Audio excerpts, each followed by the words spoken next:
Thank you for joining our end of the week Q&A episode. This is Michelle Patel, This is Gabe Baradi. We are from Satisfied. and today we'll be asking a very interesting question on how to shape company culture. Okay, so first, to answer this, it's quite a complex question, right? And Yeah, it will take more than 10 to 20 minutes to really understand definitely. how we go about it. So let's start with just a few, I guess, definition just to help us Mhm. be on the same page. If you Google this concept in the internet, you'll find so many links. You'll find so many resources trying to explain what the meaning of organizational culture is. And I remember these information I'm sharing now. I used it also when I gave a workshop for a group of startup founders, right? So I try to find simple ways to understand concepts. So here, organizational culture is defined as a system of shared assumptions, values, and beliefs which govern how people behave in organizations. These shared values have a strong influence on the people in the organization or company and dictate how they dress, act, and perform their jobs. Now, another definition refers to the beliefs and behaviors that determine how a company's employees and management interact and handle outside business transactions. Often corporate culture is implied. Now, that's interesting, not expressly defined, and develops organically over time from the cumulative traits of the people the company hires. So we can see here how critical it is that hiring Mhm. defines defines the company culture. Now, Right. there are two extremes of organizational culture. Again, if you go to the internet, you search for it. There are so many concepts. There are 4 types, 7 types. But this I found to be very, again, simple and direct by focusing on the extremes. There's no one right type of culture because it really Right. depends on what works for the organization, right? But it's Mhm. interesting to understand what the extreme types could be. The first one is individualistic. Some would call it also atomistic. There's low affiliation with the team. There's more focus on individual effort. Individual identity is preferred over group identity, right? So the focus is more on independence of the people working in the company. The strengths include the person would be dedicated when there is self-interest. They would appreciate the uniqueness of the individual and what that person can bring to the company. It's easier to deal with them when implementing new changes. Okay. Now, weaknesses not likely to work overtime or beyond the agreed job description, and they may easily look for other work. Now, this type of culture, you would find it more common in Western societies. Now, what's the other extreme type? It's communal. There's high affiliation with the team.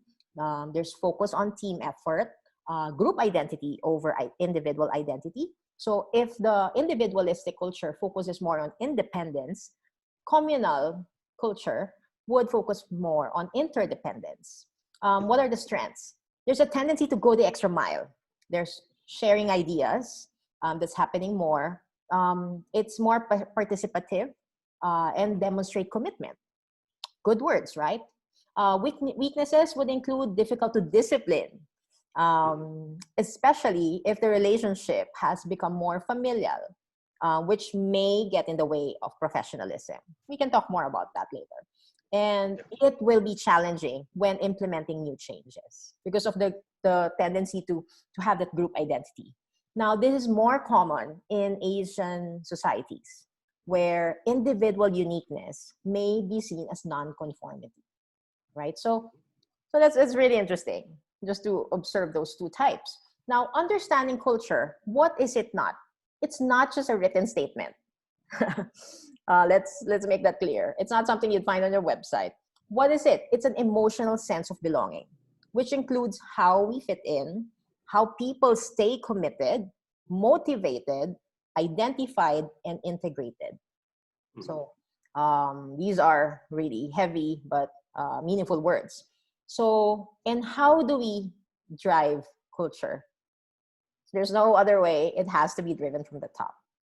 Yes. What's interesting about the work that we've done with Satisfied over the past 15 years is we work with several industry players where, you know, they could have 3 stores, they could have 100 or more stores. Now, if the culture was never defined and driven from the top, which is the head office, the owner or the CEO and the management teams, you will find yourself having, if you have 10 stores, you'll have 10 different cultures within the same company, right? Because each store would develop their own culture. Now, when we talk to our clients, what we say is, you can either be part of defining and driving the culture, or you just wake up one day and you're surprised that this is the culture that you have. Yes. You cannot say that there's, oh, you know what, we don't have that culture yet. No, there is a culture. It's just a matter of you being part of driving it or not as a business owner. That's right. Right? So the question to ask is, where do you find your current culture between these two extremes? Are you purely individualistic, or totally communal, or somewhere in between? Again, there's no right way. It really depends also on what's important for your business, Yes. right? The individuals that you hired, your values, and we'll go into that shortly. So Gabe, the question really that was sent to us was, how can we help shape the culture of the company? Yeah, Gabe, take it away. Right. So if you remember from the earlier slides, we are saying that culture is not something that's written down. Definitely, sometimes it is written down. You can see it maybe on the wall, on a company poster, but that doesn't mean that's the culture. It just means that they're describing it. The real culture can be seen in the habits of the people, especially of the frontliners. And if they're good habits, then it's a good culture. If the staff has developed bad habits, then that's something that a business owner or a business leader would want to change. So that's where you'll really see, and that's where you can change the culture of a company. It's really in the habits of what the people do every single day. You can quote any other business leader, you can put any other poster to motivate your people, but you will see the actual culture in the habits. So this is where business owners and leaders should look to change the culture. And what's really most important is that the employees can understand the culture, and the leaders have to bring it down to a level where it's easy to understand, especially now that we have new realities and priorities because of the quarantine and the COVID pandemic. Everything that we might have written down at the beginning of the year, that's all changed now. So part of the soul searching that companies have to do, besides looking at new values and new vision and mission, is what habits do you now want to see in your people with this changed reality? Of course, the most obvious really is safety. We really have to make our customers feel safe when they come to our stores or restaurants or hotels. What habits that are specific to these safety measures should we see, and should they perform? So definitely, like we're saying, culture is driven from the top. Leaders have to determine which habits they want to see and then communicate. There's no such thing as over communicating when you're dealing with staff. You have to communicate, down to the minute detail of what habits you want to see, and then give them the reasons. Why are we wearing masks? Why are we sanitizing before entering the workplace? Why do we encourage our customers to sanitize as well? It's not just because we want to, give a new challenge for people to go through. It's because we want to keep everybody safe. And when you explain to the staff why these habits are necessary, then they see the reason, then they have the buy-in to perform these habits. So it's really important that we're clear, and we're able to make the vision, mission, and the new priorities easily understood, and something that the staff can remember even when they leave the store. So definitely communication is important. check for comprehension. Just because you gave them a PDF to read or even an e-learning a video, video, yeah. like the reboot video, you still have to check for understanding. It's not enough to have them watch and then tick it off the list and say, okay, they already understand, right?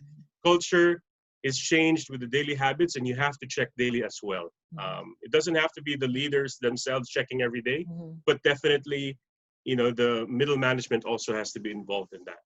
And definitely and letter C, we see that it's really on how we apply these new habits. We also have to be sure that the habits are not, something too difficult that the people will just find a shortcut around it. Right. And that just defeats the whole purpose of what we're trying to change. Again, you were going to say something, Michelle. Yeah. Just to add to that, it's very important what you pointed out earlier about the values, right? So if you are a franchisee of a global brand, you have to understand the brand that you're representing. Especially every brand that's established already has a set of values. Yes. Right. And so it's important to help our employees actually. You have to, as owner, you have to bridge that gap. What is our mother company, trying to imbibe with the brand that we represent? And how can we show that in terms of the everyday habits?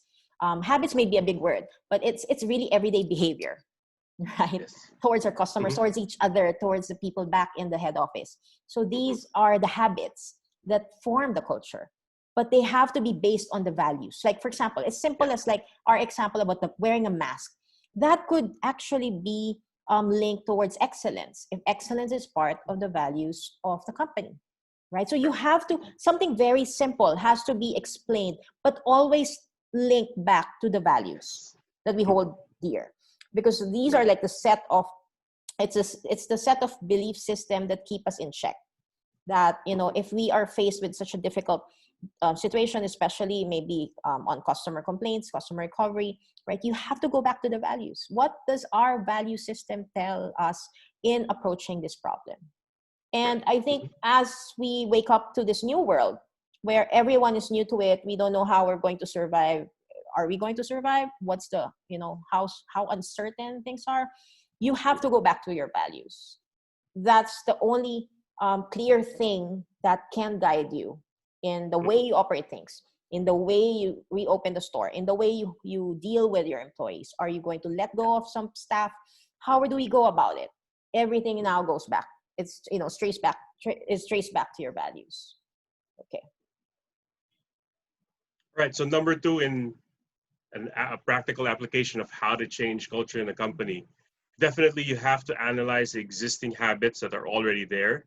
You want to continue the habits that are beneficial, but you want to be able to stop or discontinue habits that have proven to be either dangerous or not beneficial to both customer and employee.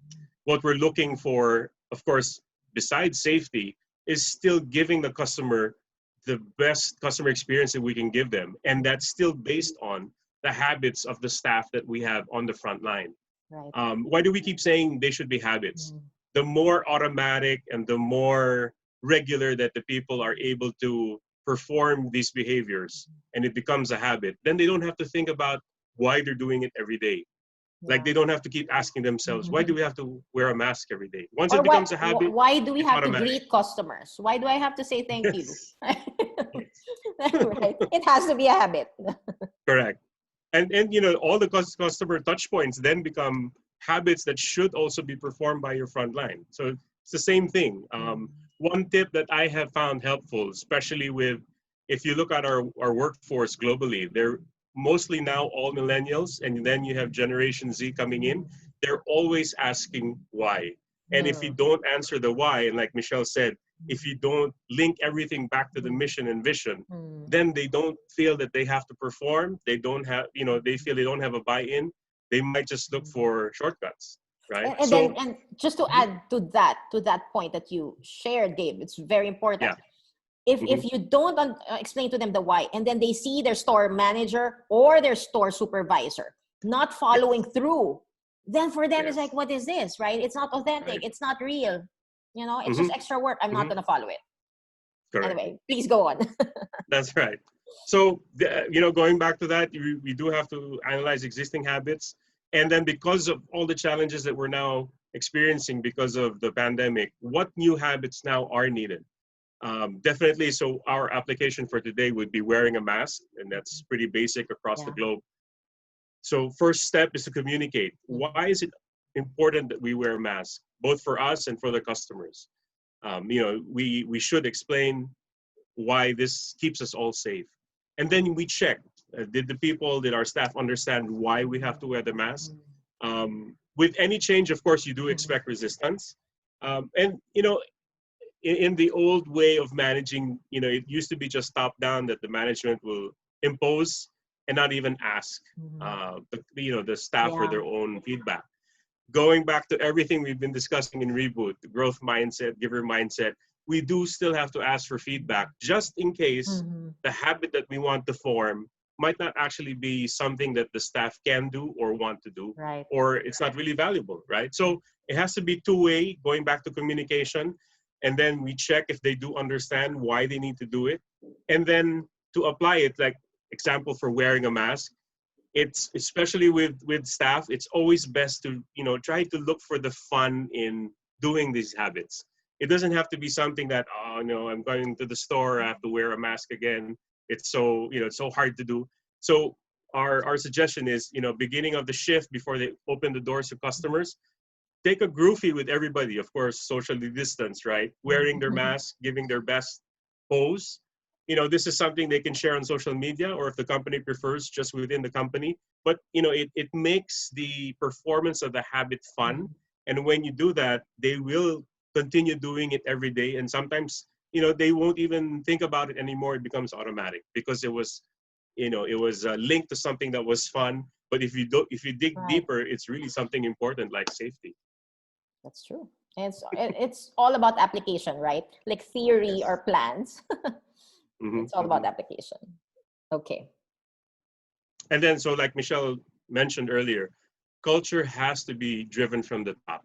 If we don't support our branches, our stores, our frontline with systems and process from the head office, then what Michelle was talking about, if you have 10 different stores, you will have 10 different cultures because it's not supported from the heart of the company, the head Right. office. So it doesn't have to be tech related, but systems just means that you have a process of reinforcing, rewarding behavior that you want to see in your Yeah. stores. In this way, it makes it consistent across all the branches or all the brands that you have. It could be anything for, like, some restaurants or some stores do have incentives for upselling. But again, it doesn't have to be monetary. Like, another example is, of course, with the face mask, is making it fun for the employees, making it a group activity. Sometimes just that is enough to motivate employees to do something right and make it a habit. If you want to go another level, then you can gamify the behaviors, like who was able to sell more products for the month. Not because you want to promote competition, but because you want to celebrate somebody who's actually doing well, and then that person serves as a model for the rest of the staff. Right. Yeah. Yeah. And then, of Yeah. course, our strength at Satisfying is that we are able to measure habits and track behavior in our mystery shops, in the platform that we're launching. So this is also an example of what system you can put in place to track, to incentivize, and reward the behavior and habits that you want to see. Yeah. All the more that feedback from real customers is really key now in helping shape up the culture of the organization. So, That's right. and not just any culture, it has to be healthy, right? And so that's one. Satisfied has been doing this kind of work for the past 15 years, and we do recommend the reboot set episodes. Season 2, episode 1 to 6, they are about self leadership. So if you are in this stage in your organization where you feel that reinforcing the right culture, or maybe developing, you're doing a pivot, or you just want to be on the right course given what's Yes. happening in the world, we recommend that put everyone on the same page, make them into self-leaders. Now is the time to really upskill the team and everyone and have the right mindset, right? So thank you so much, Gabe. Thank you, So Michelle. yeah, so we are going to have our season ender, episode 10 for season 2, which is focused on customer recovery. So we're putting all the lessons that we've learned from season 1 in one episode. That will come out on Monday. So thank you again, and we hope that we were able to explain in very brief terms how to shape one's culture. Mhm. Have a great weekend.